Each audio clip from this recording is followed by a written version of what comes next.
এমন একটা কোম্পানিতে চাকরি করি, ঠিকঠাকভাবে বেতন দেয় না, ওভার টাইম নাই, কি যে করি। ভালো ভালো কোম্পানি ছিল, আহারে কত সুযোগটাই না ছিল। কেন যে গেলাম না, কেন যে এখানে রইলাম। এটা কোনো কাজ করলাম জীবনে মনে হয় সবচেয়ে একটা বড় একটা ভুল করে ফেললাম এই কোম্পানিতে চাকরি করে। এমন এমন সিস্টেম, নিজের মনের মতো আর হলো না। আহারে এখন থাকবো না চলে যাব।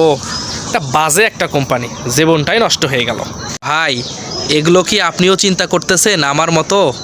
তাহলে ভুল করতেছেন, কারণ দিন শেষে এই কোম্পানি আপনাকে পেমেন্ট দিচ্ছে। তাই কোম্পানির সিস্টেমের বাইরে যে কোনো কাজ করবেন না। ম্যানেজমেন্ট যা বলে তা শুনুন, তাদের সিস্টেম অনুযায়ী কাজ করুন, দেখবেন ভালো লাগবে।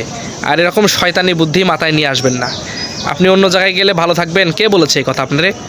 অন্য জায়গায় গেলে কি আপনাকে বসায় বসায় বেতন দেবে? এটা সম্পূর্ণ ভুল, আপনি ভুল বুঝতেছেন।